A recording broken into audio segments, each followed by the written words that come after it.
Yo, what is going on, guys? It is me, Jolts, and welcome back to another video on the channel, guys. In this video, we are ranking every single Black Ops 3 Zombies map from worst to best. I don't want to make this intro long, so if you guys enjoy this video and you guys want to see more ranking videos, let me know by dropping a like and commenting down below. And with that being said, let's jump straight in to this video. So coming in at the number 6 spot, the worst map in Black Ops 3 Zombies is The Giant. What is there to say, really? The Giant is a remake of Darius, a 6-year-old map when this map released. It's a good map, don't get me wrong, but we've all played this map on World at War and even Black Ops 1. The Giant coming out on BO3 is the third time we have seen Darius in Zombies, and it's just boring now, to be honest. Like, it's fun to go back every now and then and play on, but we can't keep playing Darius over and over again as a new map. Don't get me wrong though, the map looks nice, and a couple of Easter eggs that they added to the Giant were really good additions to the map. It made the map a little bit more replayable. Speaking of which, I like how they randomized all the perks. For example, one game, Jug would be where it normally would be on Darius, and the next game, Double Tap would be there. It adds just enough variety to the map to make it more replayable,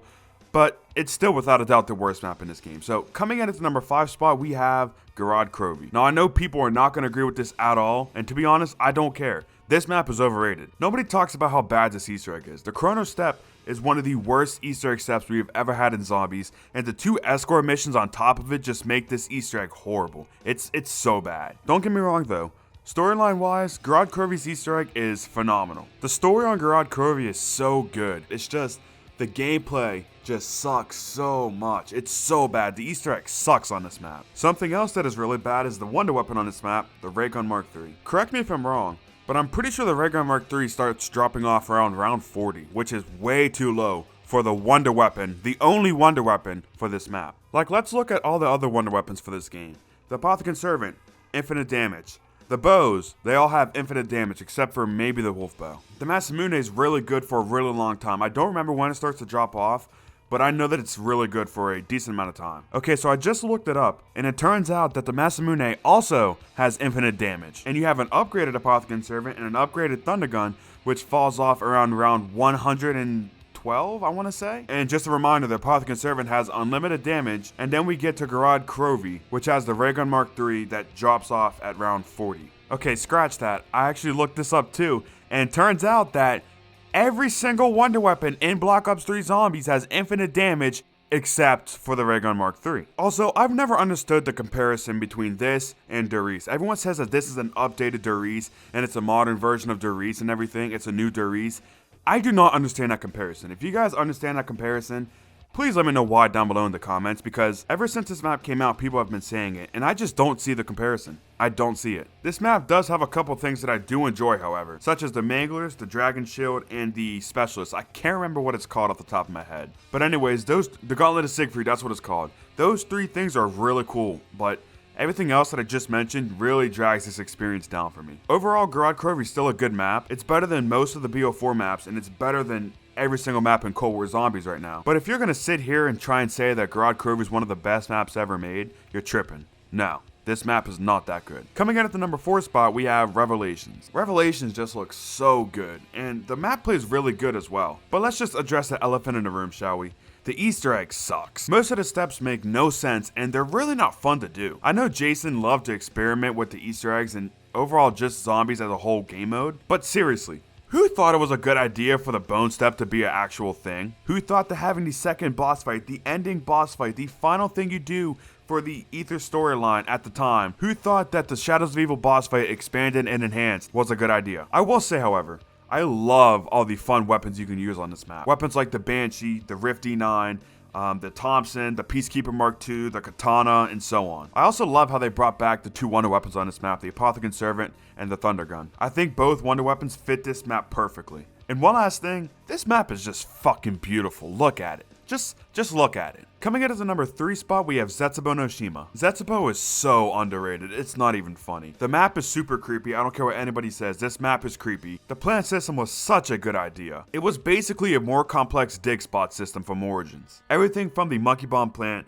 to the Crawler Holder plant, to the Fruit plant, that can give you a free perk. The plant system was an amazing idea. What's not amazing, however, were the Thrashers. The Thrashers dragged this map down so much. The Thrashers are so annoying. If they weren't on this map, or even if the spawn rate was toned down a lot, this map would be so much better. Also, the setup can be tedious at times, but I'd rather have a tedious setup than a boring setup, so I don't really mind it. Like, yeah, the setup can be tedious, but it's really rewarding too. With the KT-4 or the Masamune, whatever you want to call it, and the Skull of Nensapwe being some of the coolest wonder weapons that we've ever had in Zombies, especially the Skull of Nensapwe. Overall, I'd say this map is like an 8 out of 10, even though most people would probably say it's like a 5 out of 10. This map is so underrated. It annoys me so much how everyone just hopped on the hate bandwagon for this map. Coming in at the number 2 spot, we have Eisenstadt. Eisenstadt is almost perfect. Everything about this map is great.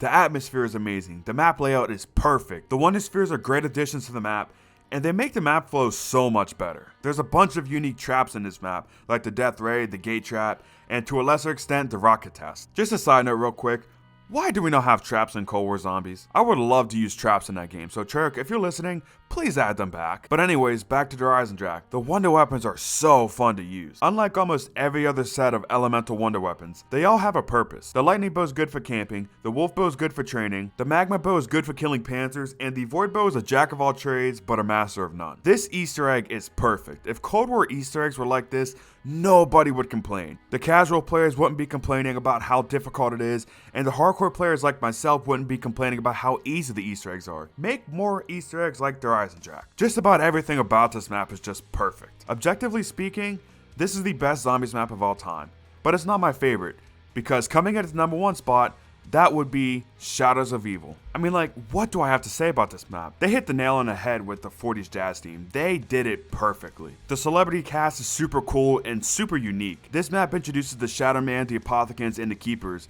which you might not think that's a good idea, but I loved the addition of them in Zombies. It kind of reminds me of the ancestors on Extinction. The Margwas, the Parasites, and the Meatballs are so different from the normal enemies, but they still feel like they belong in this map. Beast mode is perfect, the setup is a lot of fun. I've done this setup at least over 500 times, and I still love doing it to this day. The Easter egg songs on this map are so different from any other Easter egg songs that we've ever had in Zombies, and they are just so good. Speaking of which, the new perk icons and jingles are amazing on this map, and this map added the best perk ever in Zombies, Widow's Wine. By the way, what a banger of a perk jingle Widow's Wine is. All of the perk jingles on this map are bangers. The wonder weapons, the little Arnies, and the sword are really cool, and they fit this map perfectly. The Civil Protector is a really good idea, which I don't think we've ever had something like that before in Zombies, and we haven't had one since, besides the Keeper Protector, which is the exact same thing except for different attacks. There's probably more things that I love about this map that I'm forgetting to mention, but this map is just perfect. I don't care what anybody says, this is and always will be the best Zombies map of all time. Thank you guys so much for watching this video. If you guys did enjoy, do me a huge favor and drop a like,